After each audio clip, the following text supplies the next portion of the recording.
Señor y Padre, gracias por tu presencia.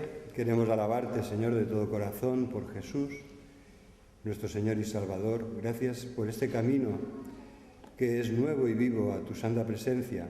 Señor, gracias porque podemos, a pesar de ser pecadores, a pesar de todas nuestras incoherencias y debilidades, a pesar, Señor, de todas las luchas y tentaciones, sabemos que tú nos amas y que tú has abierto un camino que nadie podrá impedir que nosotros andemos hacia ti, que tú has abierto una puerta que nadie puede cerrar. Señor, queremos venir a tu presencia y adorarte en espíritu y en verdad. Queremos alabarte de todo corazón y queremos poner delante de ti este tiempo. Señor, aparta de nosotros aquello que es una barrera en este momento, para que tu espíritu nos pueda hablar al corazón, para que podamos, Señor, con los ojos de la fe, contemplar tu hermosura y contemplar tu rostro, tu misericordia. Señor, queremos ponernos en tus manos y pedir tu dirección y tu bendición. En el nombre y por los méritos de Jesús. Amén.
Dijo entonces al paralítico: levántate, toma tu camilla y vete a tu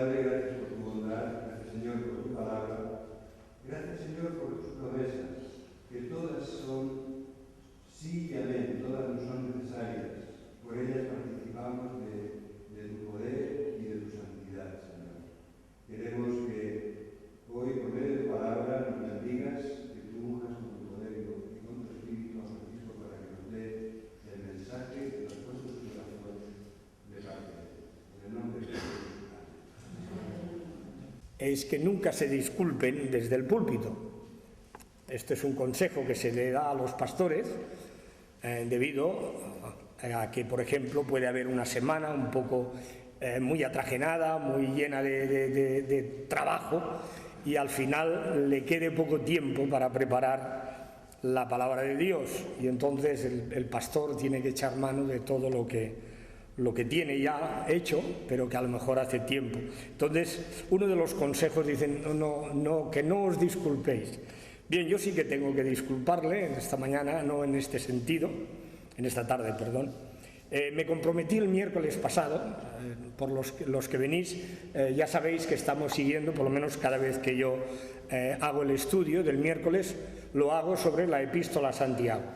Me comprometí el miércoles pasado a hablar sobre la fe, pero cuando estaba el jueves repasando todo el material que tenía, solamente de Santiago, vi que era tan exhaustivo que pensé, vale más que lo deje de lado. El día que me toque haremos la fe sin obras, es muerta, de Santiago, pero hoy he cambiado totalmente el mensaje, como habréis podido observar por la lectura. Por eso me disculpo, porque los hermanos, supongo que alguien se haría la ilusión de poder oír algo sobre la fe de la que Santiago nos habla. Ocurre en muchísimas ocasiones cuando hablamos con la gente sobre la persona de Jesús, cuando les hablamos sobre la salvación, sobre sus enseñanzas, casi siempre se dan una de estas reacciones. O bien hay una indiferencia total, oiga, mire, esto no me interesa.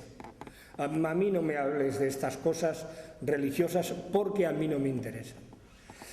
En otra ocasión hay un rechazo porque todavía quedan personas que ponen en entredicho la historicidad del Señor Jesús. Hay todavía autores, todavía corre algún autor, en que niega la historicidad de Jesús.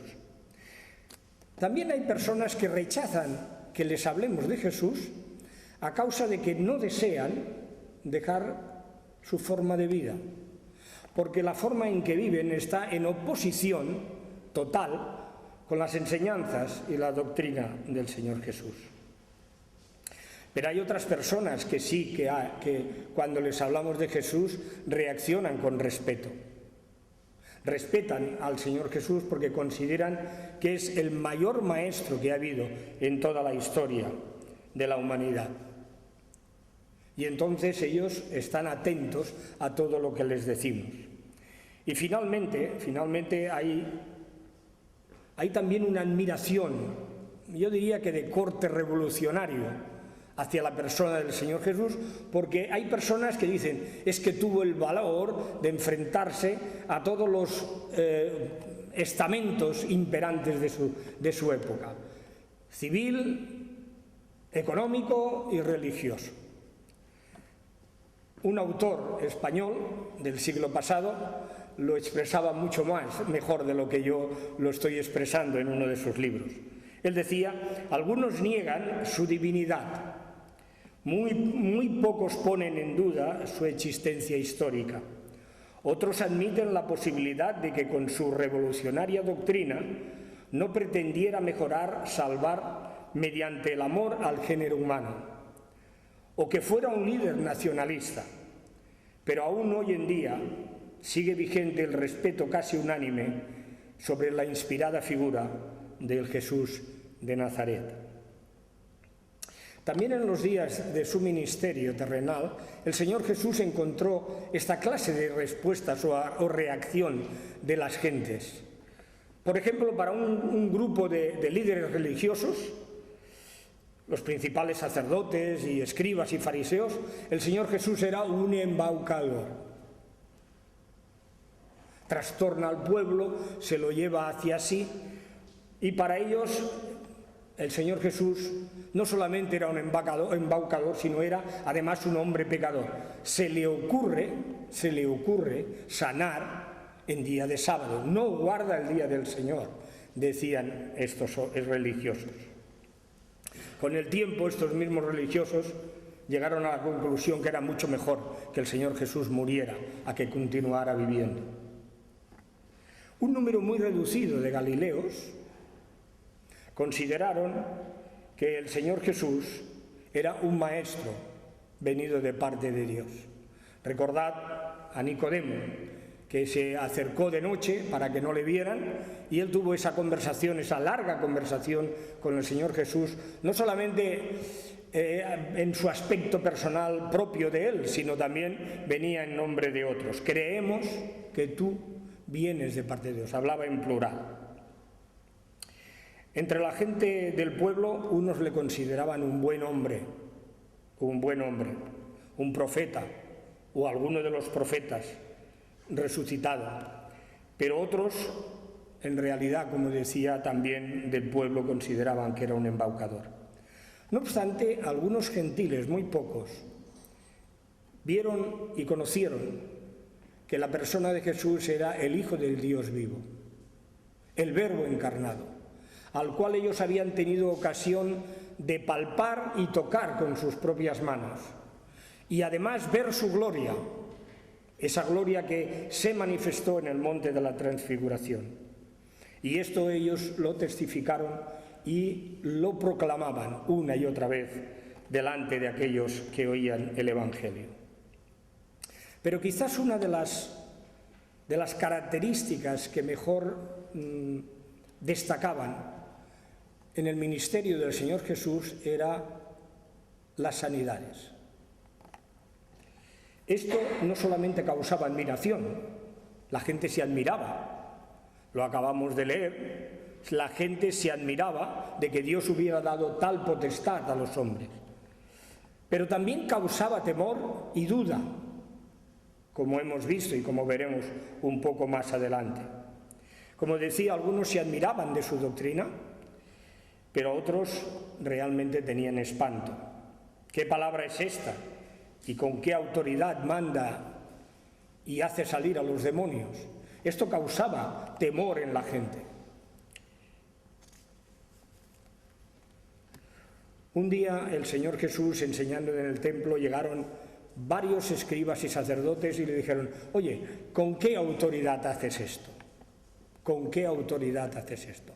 ¿Con qué potestad? El término es exactamente el mismo. El término en griego es exactamente el mismo. Autoridad y potestad significa lo mismo. ¿Con qué autoridad haces todas estas cosas?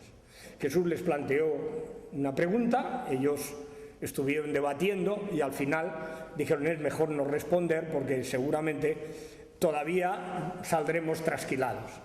Y entonces Jesús les dijo: bien, pues tampoco yo os digo con qué autoridad hago estas cosas o quién es el que me ha dado esta autoridad. En el pasaje que hemos leído vamos a ver de manifiesto la autoridad del Señor Jesús a tres niveles. El primer nivel es sobre la enfermedad. El Señor Jesús tiene poder, tiene potestad sobre la enfermedad. Por los sinópticos, si cotejamos los sinópticos, tanto Marcos como Lucas, en sus pasajes correspondientes y paralelos a este, veremos que el Señor Jesús había estado recorriendo toda la región de Galilea y que ya cansado de recorrer la región de Galilea, predicando el Evangelio, sanando las enfermedades, él se retiró a la ciudad de Capernaum, donde en realidad él tenía el lugar donde descansaba o se refugiaba después de haber hecho un largo ministerio. De todas maneras, el Señor Jesús da la sensación de que después de haber hecho este recorrido, trató de alguna manera de entrar un poco a escondidas en la ciudad de Capernaum, con el fin de tener algún día de descanso. Pero corrió la voz, de tal manera que nos dice Marcos y también algo Lucas, que dice que de tal manera cuando se oyó esto, la casa se llenó de tal manera que no podía en realidad entrarse. La historia nos cuenta que en estas circunstancias el Señor Jesús estaba enseñando y predicando el Evangelio del Reino. En estas circunstancias, 4 amigos llegaron a las puertas de la casa juntamente con un amigo paralítico. Pero en realidad había tal multitud que ellos no pudieron entrar. ¿Y qué hicieron? Se subieron al tejado y trataron de descolgar al Señor Jesús. Porque entre ellos habían dicho, si el Señor Jesús ha hecho tantos milagros y ha curado a tanta gente, ¿no podrá curar a nuestro amigo? Claro que sí. Ellos pensaban con lógica.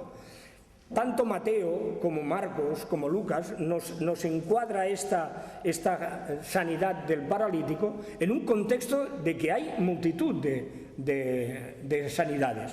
Por ejemplo, nos vamos a ir a otros evangelios.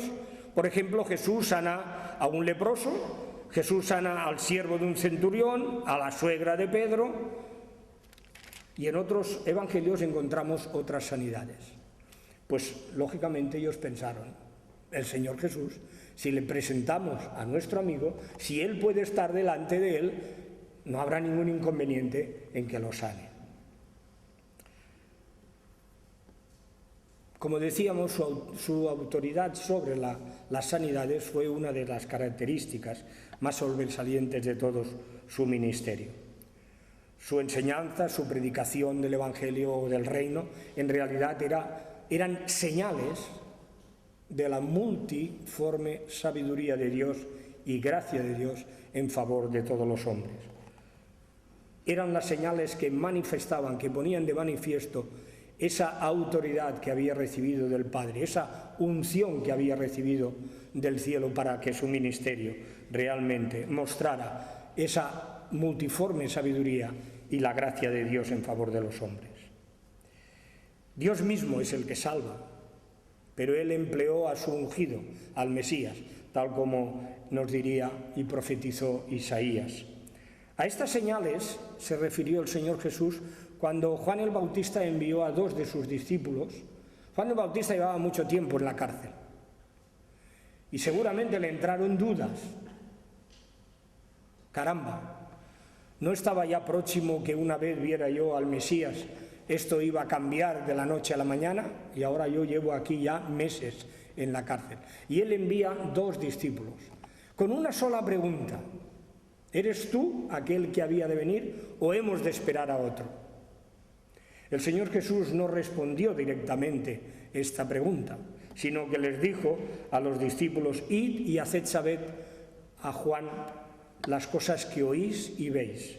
Los cojos andan, los leprosos son limpiados, los sordos oyen, los muertos son resucitados y a los pobres les es anunciado el Evangelio. Esto es 2 citas del profeta Isaías, en el capítulo 35, 42 y el 61. Yo voy a haceros una pregunta esta tarde. Si un creyente está enfermo y ora a Dios que le sane y no sana, ¿tiene fe? Si otro creyente ora a Dios por su enfermedad y sana, ¿tiene fe? Algunas personas, incluso creyentes, consideran que esto les llena de perplejidad, porque en ocasiones hay creyentes que oran al Señor y no son sanados, y hay otros que oran y son sanados. Entonces, ¿hace discriminación Dios con el que continúa con su enfermedad? Sin negar que Dios ha sanado en el pasado y puede seguir sanando en el presente, no tengo ninguna duda. En realidad, hemos de recordar una cita del doctor Paul Tournier, médico creyente y además muy conocedor del alma de la persona. Y él decía: toda enfermedad es una crisis de vida. Todo enfermo que nos llama, él se refería cuando era llamado al lecho de alguno que estaba enfermo, es un hombre que descubre de golpe y porrazo su fragilidad. Desde esta fragilidad es que el hombre clama a Dios, es que el hombre ora desesperadamente a Dios. Dos ejemplos.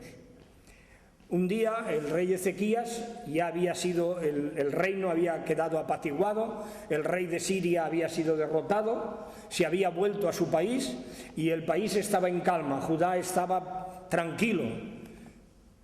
Y aquellos días que el rey se satisfacía ya de tener paz en la nación, se le acerca el profeta Isaías y le dice: mira, te traigo una noticia de parte de Dios, prepara tu casa porque vas a morir. Y Ezequías llora, clama al Señor y parece, según la Escritura, antes de que Isaías abandonara el palacio, hubiera traspasado el patio que ya daba a las afueras del palacio, le dice Dios: vuelve y dile a Ezequías que he oído su oración, he visto tus lágrimas y voy a sanarte. Dentro de 3 días subirás a la casa de Jehová y adorarás. Y añadiré a tus días 15 años. Y te liberaré a ti y a esta ciudad del poder del rey de Asiria. El apóstol Pablo, él al escribir en su segunda epístola a los Corintios, él les narra que ha tenido ciertas revelaciones.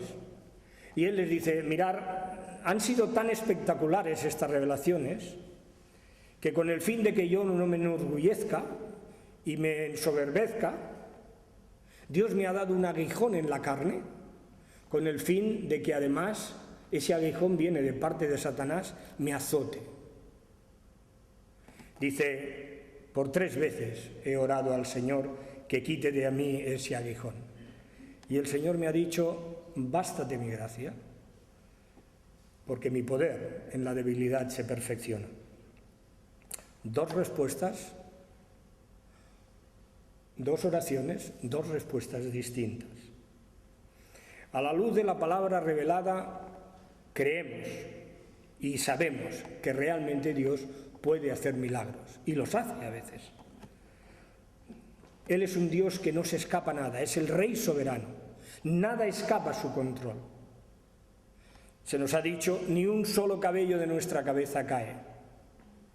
Pero el Rey soberano es el que controla todas nuestras vidas, toda nuestra vida y todas las circunstancias que nos rodean. Él hace salir el sol sobre buenos y malos, caer la lluvia sobre justos e injustos. Alimenta las aves del cielo, a aves tan feas como los cuervos. Y Jesús les dijo: ¿no sois vosotros mucho mejor que las aves del cielo? Viste de hermosura a los lirios y a la hierba del campo. Pero como decíamos, nada se escapa a su control. Entonces, cuando entendemos esta parte de la revelación, podemos decir lo que escribía don José María Martínez en uno de sus libros, refiriéndose a la experiencia de Job. Ante tal manifestación del Dios Todopoderoso, es la experiencia que tuvo Job cuando Dios habla con él y le describe todo lo que Dios ha hecho y que Job hasta aquel momento no entendía. Cesan las preguntas y Job se somete. Ya no argumenta, confía. No se yergue con osadía. Job se había erguido con osadía pidiendo que Dios se presentara ante él, o él ante Dios, y él podría realmente dilucidar y defender su causa. Dice: todavía no está libre de tribulaciones, pero tiene paz. Está en las manos de un Dios soberano, pero maravilloso. Intuye que en ellas está seguro.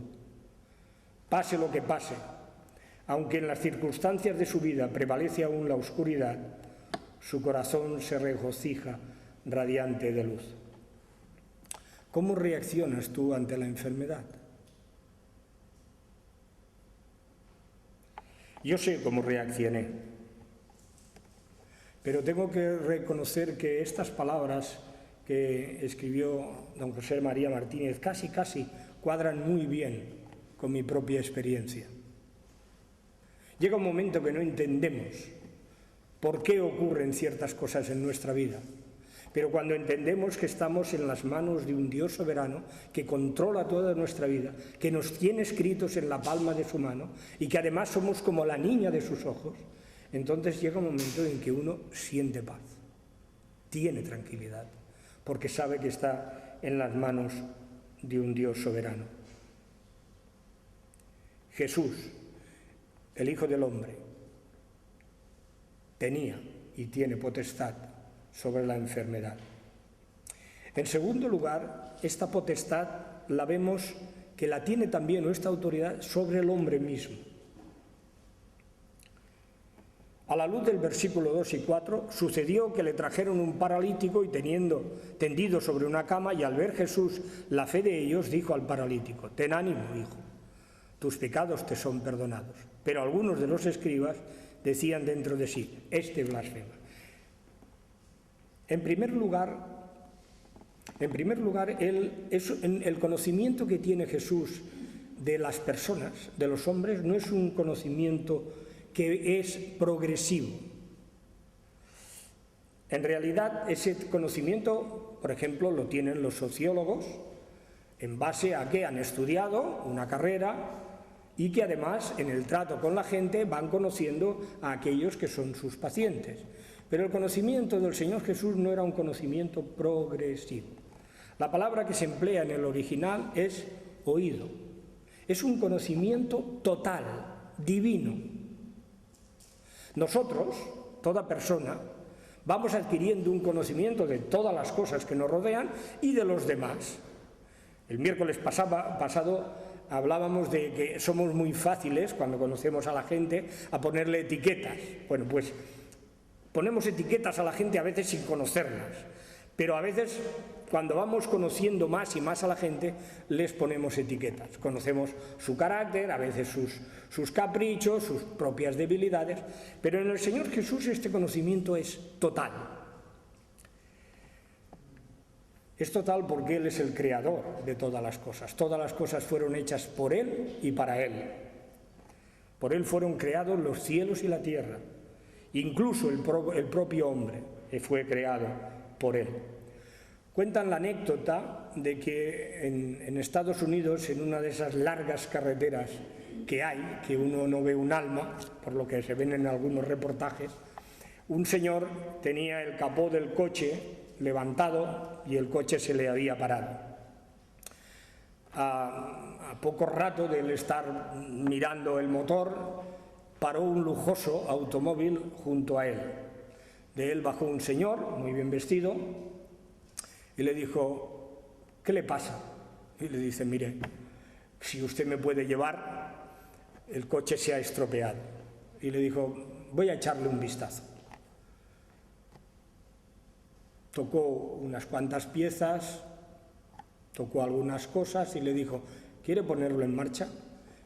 Al darle a la llave de contacto, el coche se puso en marcha. Y el hombre le dijo: hombre, muchísimas gracias, pero dígame quién es usted para que pueda agradecérselo. Dice: soy Henry Ford, el creador de este coche. Es así. Él conocía perfectamente todas las piezas de aquel automóvil. Jesús conoce totalmente nuestras alegrías, nuestros desengaños, nuestros sueños, todas las cosas que deseamos, Él las conoce en su totalidad, incluso nuestros pecados.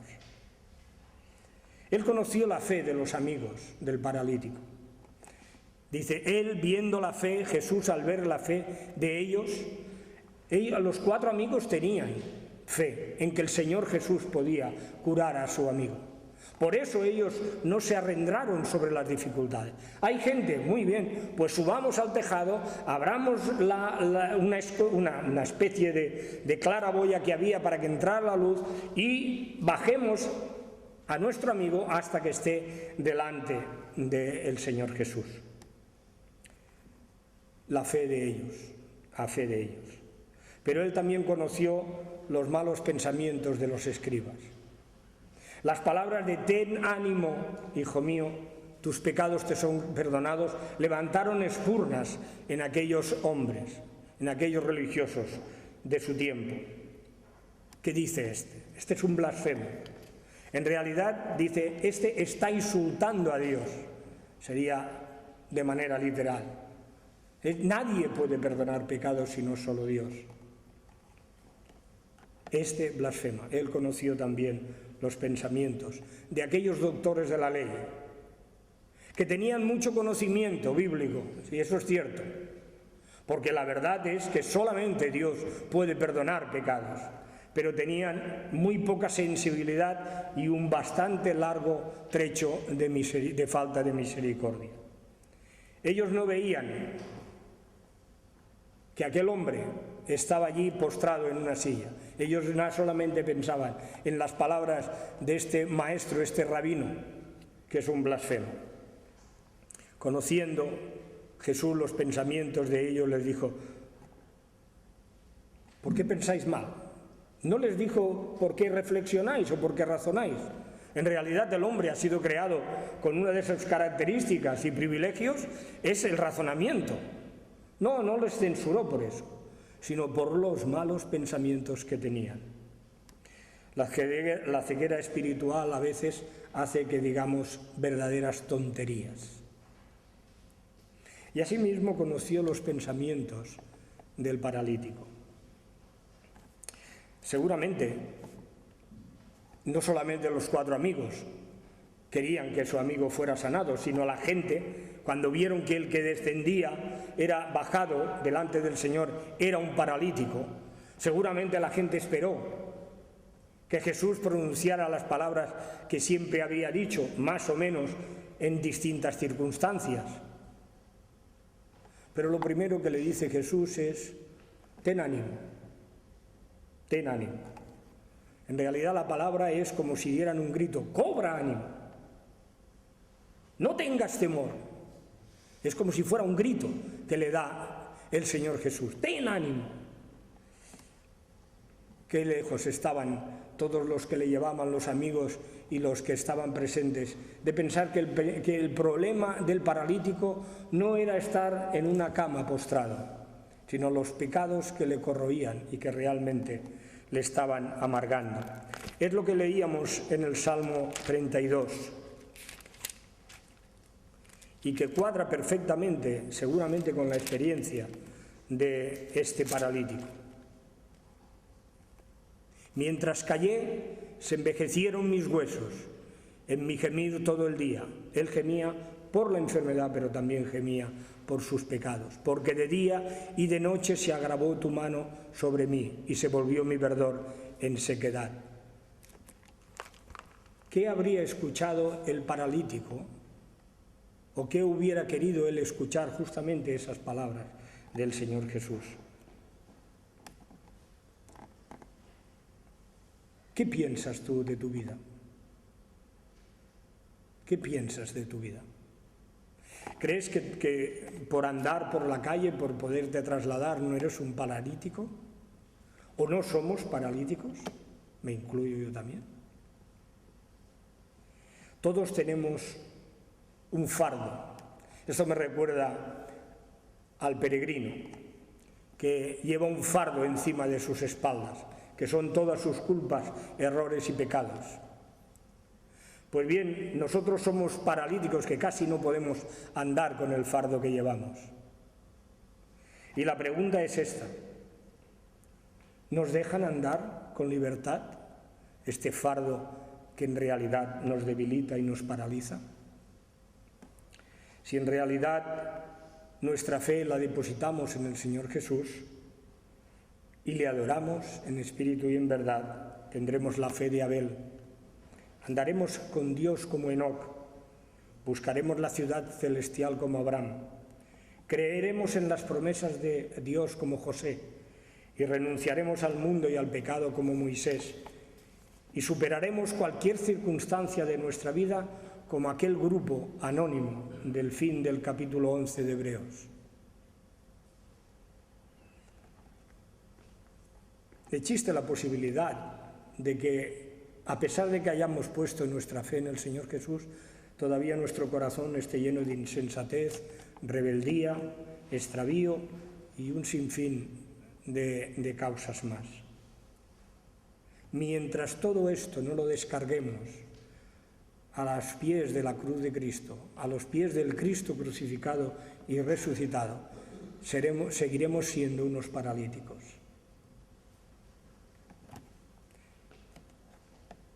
Si nuestro corazón está lleno de culpabilidad y de sentimiento de culpa, las palabras del Señor Jesús a cada uno de nosotros son las mismas. Ten ánimo, hijo, ten ánimo. Estas palabras nos permiten la última consideración sobre la autoridad de Jesús. Es sobre el pecado. Las palabras que el Señor Jesús, como hemos dicho, dichas al paralítico después del ten ánimo, suscitaron, como habéis visto, malos pensamientos. Pero aquel hombre realmente confió en las palabras de Jesús. Aquel hombre confió realmente en que Jesús había dado en la diana de su vida. Él, claro que le debería preocupar no poder tener la libertad de ir de acá para allá o acullá. Pero el problema que él tenía era su vida ante Dios. Y esa vida él reconocía que no estaba limpia. ¿Cuántas veces él habría clamado, como clamó el salmista: ten piedad de mí, oh Dios, conforme a tu misericordia, conforme a la multitud de tus piedades, borra mis rebeliones? Porque yo reconozco mis rebeliones y mi pecado siempre está delante de mí. Contra ti solo he pecado y he hecho lo malo delante de tus ojos. ¿Cuántas veces habría repetido este hombre estas palabras en su intimidad? Pero aquel día se encuentra con Jesús. Aquel día está cara a cara con aquel que creen sus amigos, que va a sanar y que va a poder andar y correr. Y él dice: ahora estoy obteniendo respuesta a mi oración. Ahora la piedad y la misericordia de Dios se hacen presentes en Jesús. A la mujer que lloraba a los pies de Jesús en casa de Simón, aquella mujer que lloraba por sus pecados, las palabras de Jesús fueron exactamente las mismas. Tus pecados te son perdonados.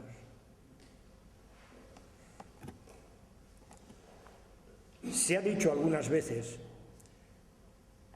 que realmente la fe no tiene que ser sentimental, y es cierto. No tiene que estar siempre la fe depositada en nuestros sentimientos. Pero sí que es verdad que una vez hemos entendido el Evangelio, tiene que mover nuestros sentimientos y tiene que remover nuestras entrañas con el fin de que o bien físicamente o bien interiormente lloremos por nuestros pecados. La mujer lo lloró públicamente. El paralítico no se nos menciona. Jesús, al decirle al paralítico: tus pecados te son perdonados, demostraba realmente que tenía poder y autoridad para perdonarlos. Pero parece ser que seguía la polémica todavía en la mente de escribas y fariseos. Y Jesús les plantea una cuestión de lógica. ¿Qué es más fácil? Les dice: que yo le diga a este hombre: levántate, toma tu lecho y anda, o que le diga: tus pecados te son perdonados. Hermanos, cuando creemos en Cristo no nos sale ninguna aureola, no cambiamos. El que es guapo sigue siendo guapo, y la que es hermosa sigue siendo hermosa, y el que no lo es sigue estando en la misma fisonomía que tenía antes. No cambiamos físicamente, no cambia nuestro aspecto. Con el tiempo sí que se verá si nuestra fe es genuina. Con el tiempo daremos frutos de justicia, daremos como los buenos árboles buenos frutos. Pero hermanos, cuando uno cree en el Señor Jesús y pide perdón por sus pecados, cuando se levanta, tiene gozo, pero sigue siendo la misma persona físicamente que se ha arrodillado. Y eso es lo más fácil. Eso es el planteamiento del Señor Jesús. Es más fácil decirle a este hombre: tus pecados te son perdonados, que decirle: toma tu lecho, levanta y anda. Pero para que veáis que el Hijo del Hombre tiene potestad para perdonar pecados, le dijo al paralítico: toma tu lecho, levántate y vete a tu casa. Y aquel hombre que había creído las palabras de Jesús, que había entendido perfectamente que Jesús veía el fondo de su corazón y de su alma, no dudó tampoco en esta ocasión. Cogió su lecho, se levantó, cogió su lecho y se fue a su casa. Hemos hablado del fardo en nuestra vida. Algunas veces en el andar cotidiano, yo diría que se nos llenan, como le decía el Señor Jesús, no solamente el polvo, sino barro, y además se seca ese barro y nos cuesta andar. Hay que quitarlo, hay que limpiarse cada día. Pero los que no son de Cristo, si no han llegado a la cruz de Cristo, todavía van cargados con el fardo de sus pecados. El Hijo del Hombre vino para salvar lo que se había perdido y dar su vida en rescate por muchos. Él se dio a sí mismo por nosotros para que redimirnos de toda maldad y purificar para sí un pueblo santo y celoso de buenas obras. Hay una promesa en la palabra de Dios: si confiesas tus pecados a Dios, Él es fiel y justo para perdonarte y limpiarte de toda maldad.